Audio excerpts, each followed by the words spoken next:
Alkisah, di tanah Pasundan yang subur dan damai, berdirilah sebuah kerajaan yang megah. Rajanya, Prabu Tapa Agung, adalah seorang pemimpin yang bijaksana dan sangat dicintai rakyatnya.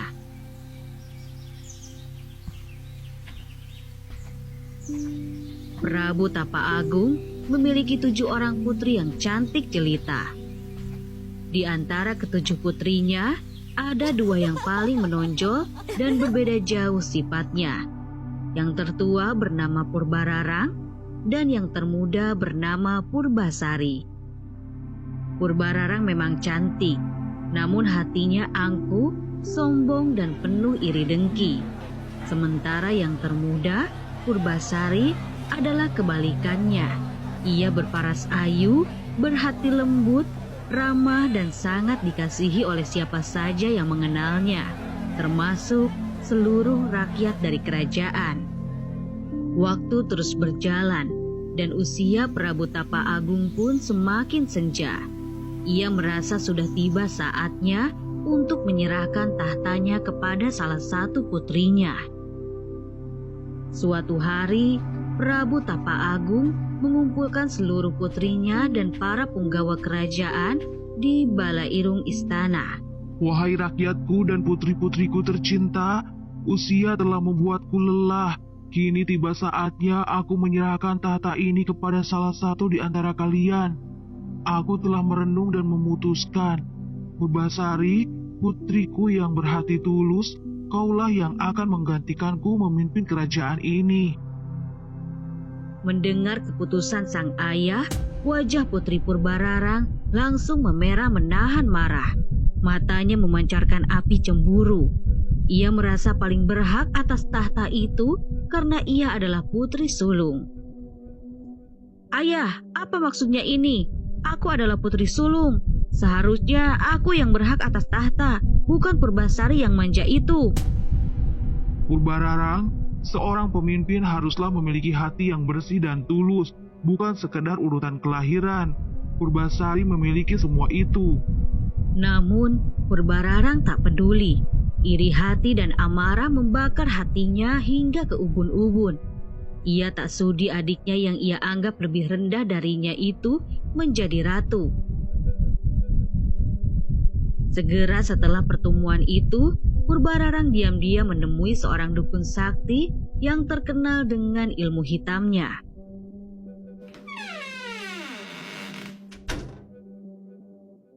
Dukun, aku ingin Purbasari tak pantas lagi menjadi ratu.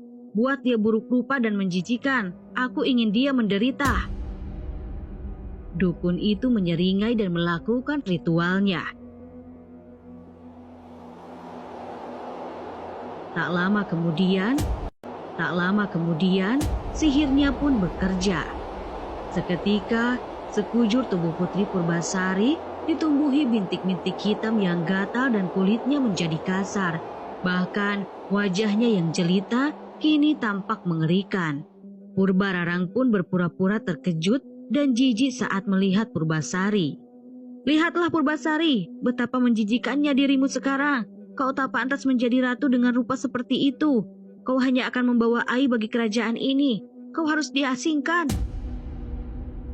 Dengan alasan menjijikan dan tak pantas memimpin, Purbararang berhasil meyakinkan Prabu Tapa Agung untuk mengasingkan Putri Purbasari ke dalam hutan belantara yang sepi dan jauh dari pemukiman. Ditemani oleh seorang abdi setia bernama Lengser. Di dalam hutan, Purbasari hidup dalam kesendirian dan kesedihan. Ia membangun gubuk sederhana dan setiap hari ia mandi di sebuah telaga jernih.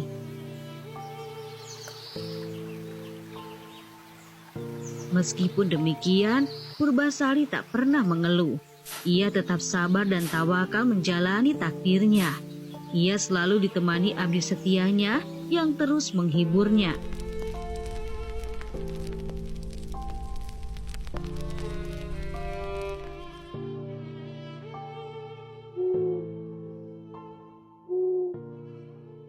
Suatu hari, ketika Purbasari sedang merenung di tepi telaga, muncullah seekor lutung berbulu hitam legam yang aneh.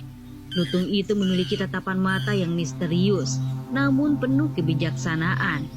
Lutung itu bukanlah lutung biasa. Ia adalah Lutung Kasarung, sosok misterius yang kelak akan mengubah hidup Purbasari. Lutung Kasarung tidak seperti binatang liar lainnya. Ia sangat cerdas dan yang mengejutkan, ia bisa mengerti perasaan Purbasari.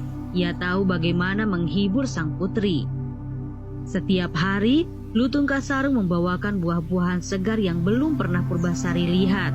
Bunga-bunga indah, bahkan ia membantu Purbasari membuatkan sebuah taman kecil di sekitar gubuknya. "Oh Lutung, kau begitu baik padaku. Kau membuatku merasa tidak sendiri di sini. Terima kasih banyak." Purbasari sangat menyayangi Lutung Kasarung.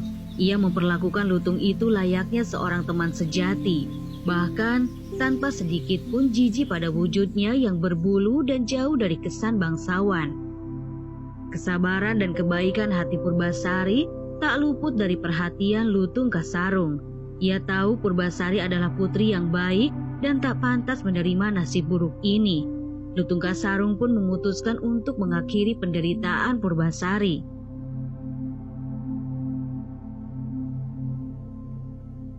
Suatu malam, Lutung Kasarung bersemedi di bawah pohon rindang. Ia memohon kepada Dewata agar keadilan ditegakkan.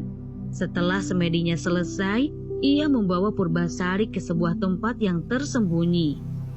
Lutung Kasarung menunjuk ke sebuah telaga kecil yang tampak kotor dan berlumpur. Suara Lutung yang mengisyaratkan sesuatu. "Lutung, mengapa kau membawaku ke telaga kotor ini? Airnya keruh dan baunya tidak enak. Lutung Kasarung tak menjawab dengan kata-kata. Ia hanya mengisyaratkan agar Purbasari mandi di sana. Dengan sedikit keraguan, namun percaya pada Lutung Kasarung, Purbasari menuruti perintahnya. Ia pun menceburkan dirinya ke dalam telaga berlumpur itu. Saat tubuh Purbasari menyentuh air, sebuah keajaiban besar pun terjadi. Telaga itu tiba-tiba memancarkan cahaya terang yang menyilaukan.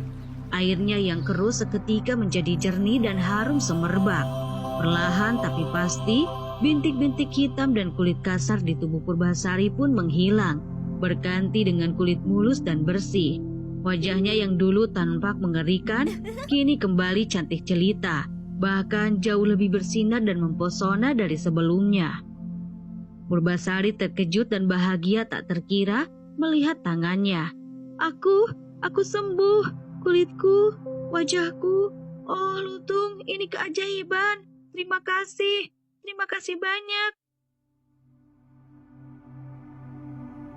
Kabar tentang kembalinya kecantikan Purbasari akhirnya sampai ke telinga Purbararang.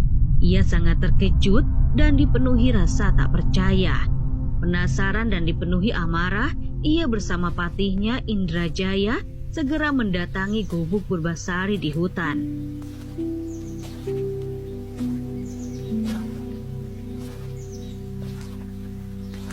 Purbararang wajahnya memucat sangat terkejut.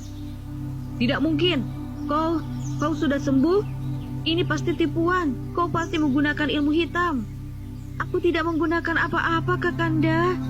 Ini adalah mujizat dari Tuhan. Purbararang tak mau kalah begitu saja. Ia pun memberikan tantangan kepada Purbasari.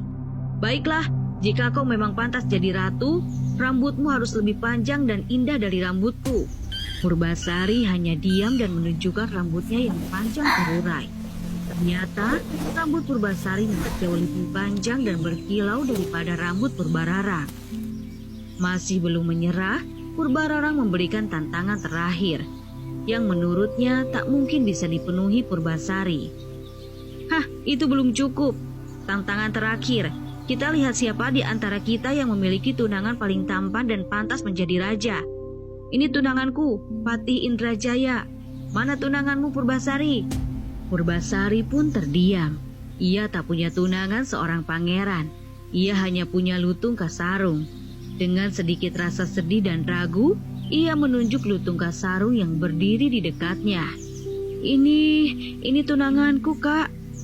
Ini tunanganku, Kak. Mendengar jawaban Purbasari, Purbararang dan Patihnya tertawa terbahak-bahak dan mengejek. Hahaha, seekor lutung, kau memang pantas hidup dengan binatang, Purbasari.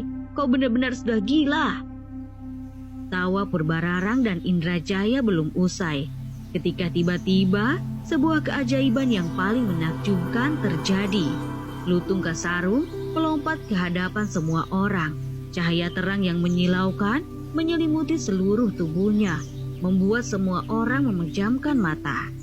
Ketika cahaya itu meredup, di hadapan mereka bukan lagi seekor lutung, melainkan seorang pangeran yang sangat tampan, gagah dan berwibawa. Ia adalah Guru Minda, pangeran dari Kahyangan yang dikutuk menjadi lutung karena sebuah kesalahan. Ia dikirim ke bumi untuk belajar kerendahan hati dan menemukan cinta sejati. Purbararang dan Patihnya pun terkejut bukan kepalang, tak bisa berkata-kata. Mereka akhirnya mengakui kesalahan mereka dan memohon ampun. Kabar tentang kembalinya Putri Purbasari dan terungkapnya jati diri Lutung Kasarung sebagai Pangeran Guru Minda segera sampai ke telinga Prabu Tapa Agung. Sang raja sangat bahagia dan segera memanggil mereka kembali ke istana.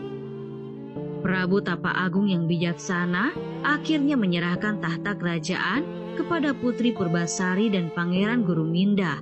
Mereka memerintah dengan adil dan bijaksana, membawa kemakmuran dan kebahagiaan bagi seluruh rakyatnya. Purbararang dan Patihnya dihukum atas kejahatan mereka, namun Purbasari yang berhati mulia akhirnya memaafkan mereka dengan syarat mereka harus berubah menjadi pribadi yang lebih baik. Kisah Lutung Kasarung ini mengajarkan kita banyak hal yang tak lekang oleh waktu, bahwa kecantikan fisik itu sementara, namun kebaikan hati, ketulusan, kesabaran dan kemurnian jiwa adalah harta yang tak ternilai harganya. Jangan pernah menilai seseorang hanya dari penampilannya saja, karena di balik rupa yang tak menarik, mungkin tersimpan hati emas seorang pangeran atau putri sejati.